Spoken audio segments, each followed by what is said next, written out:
Hello बच्चों, let's read the question. Question says let the first three terms 2, p and q with q is not equal to 2 of a gp. ये gp की पहली three terms हैं, be respectively 7th, 8th and 13th terms of an ap. If the fifth term of gp is nth term of the ap, then n is equal to option A is 169, option B is 177, option C is 151, option D is 163. First we see the key concept कि GP की अगर हमें कोई GP लेनी हो तो वो अगर उसकी फर्स्ट टर्म हम ए लें और कॉमन रेशियो आर लें तो क्या बनती है a r square up to सोन, और nth टर्म क्या होगी a r raise to power n minus 1. nth term है ये और आगे भी चलती रहेगी. और अगर आप एपी लेंगे, एपी ए अगर पहली टर्म उसकी हम ए लें तो दूसरी टर्म ए प्लस डी, कॉमन डिफरेंस क्या रहता है यहाँ पर ए प्लस 2d, और nth टर्म का यही लिख रही हूं मैं ए प्लस n माइनस 1d. अब हमें गिवन क्या है, फर्स्ट थ्री टर्म्स हैं 2p और q. किसकी जीपी की. फर्स्ट टर्म यहाँ पर 2 है तो p किसके इक्वल हो जाएगा 2r, क्योंकि ए आर होता है ना, देखिए ए आर सेकेंड टर्म होती है और ए है फर्स्ट टर्म डेट इज 2 हमें दिया गया है, तो p इक्वल हो जाएगा 2r के और q यहाँ से इक्वल हो जाएगा 2r स्क्वायर के, वेयर यहाँ पर r क्या है, r कॉमन रेशियो है. और हमें दिया क्या गया है, ये 7th टर्म है, जो 2 है वो t7 और t8 क्या है p के इक्वल, p किसके इक्वल है 2r के, और t13 किसके इक्वल है q के इक्वल.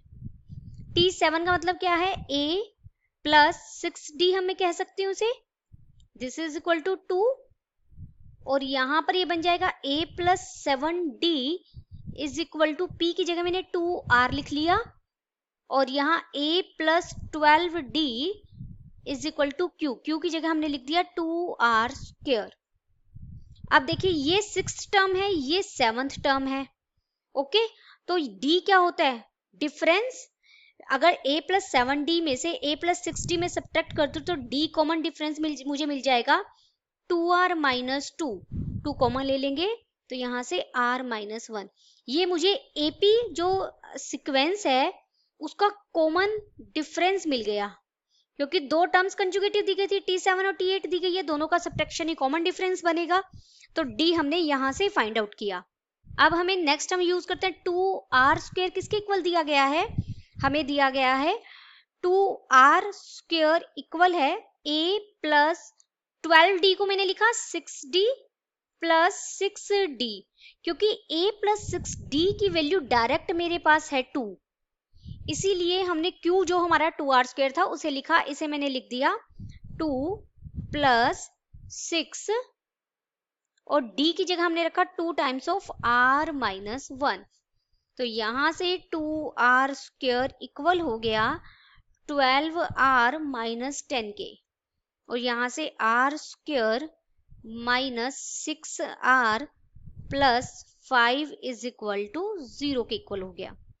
तो यहां से आप r की वैल्यू फाइंड आउट करेंगे, r की वैल्यू 1 और 5.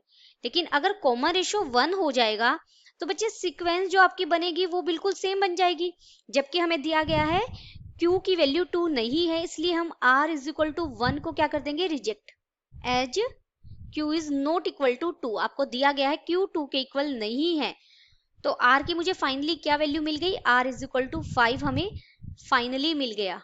अब हमें नेक्स्ट क्या दिया गया, fifth term of GP. Fifth term of GP को मैं क्या हो जाएगी, वो 2r रेज टू पावर 4 हो जाएगी. ओके, और r हमें 5 मिल गया है तो 2 इंटू 5 रेज टू पावर 4 हमारी फिफ्थ टर्म हो गई.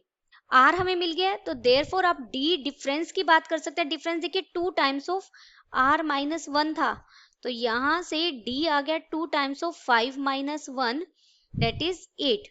d मिल गया आपको, d भी एग्जैक्ट मिल गया है.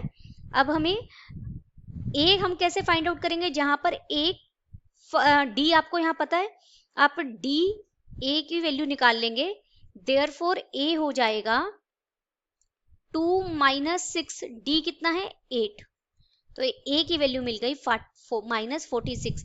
यहाँ पर ये फर्स्ट टर्म है एपी की, हमें अब सारी चीज मिल गई है, हमें कॉमन रेशियो भी मिल गया है, हमें डी डिफरेंस भी मिल गया है और एपी की फर्स्ट टर्म हमने फाइंड आउट कर ली है। अब जो फिफ्थ टर्म है जीपी की यानी 2 × 5⁴, वो इक्वल nth टर्म है एपी की। nth टर्म एपी की क्या होगी, a प्लस n-1 d।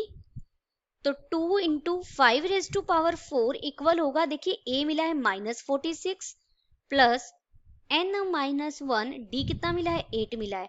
अब यहां से आपको n के लिए सोल्व करना है। अगर हम इसे सोल्व करेंगे तो ये हो जाएगा -46 प्लस 8n-8, 2 × 5⁴ इक्वल हो जाएगा 8n-54। और यहाँ से आप n के लिए सोल्व करेंगे ना बच्चे, जब ये बन जाएगा, ये 13 बिल्कुल कैलकुलेशन पार्ट बहुत इजी आप कर लेंगे, 1304/8 आ जाएगा। This is equal to 163। n के लिए हमें सोल्व करना था, तो ऑप्शन डी हमारा सही हो गया। Hope you understood it well. Best of luck.